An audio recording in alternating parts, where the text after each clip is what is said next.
小朋友同大朋友，你哋好啊！今日係祝聖拉特朗大殿慶日。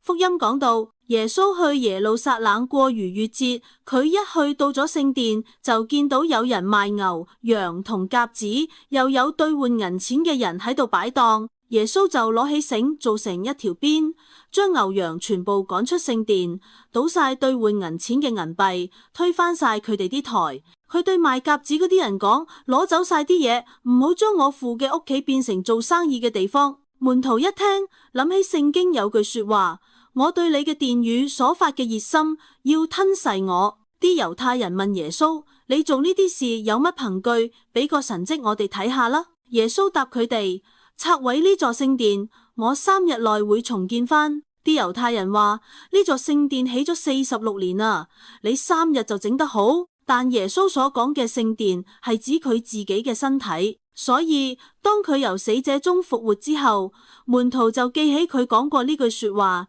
佢哋就信咗聖經同耶穌所講嘅話。今日福音有啲震撼啊！耶穌竟然喺聖殿發火。原來聖殿係天主嘅屋，應該係祈禱嘅地方，唔係賣嘢做生意嘅地方。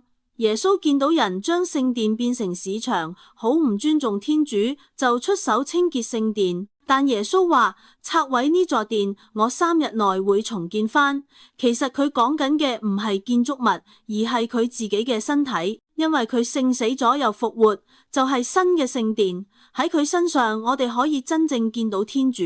我反省下自己，我有冇珍惜祈禱同主耶穌相處嘅時間？我內心嘅聖殿乾淨嗎？有冇被其他嘢，例如金錢、名利、玩樂佔據咗？今日耶穌想清潔我心入邊邊一部分？主耶穌，請你潔淨我嘅心靈，成為你嘅聖殿，趕走我內心所有令我遠離你嘅雜物，俾我每日都記得你先係我生命中最重要嘅中心。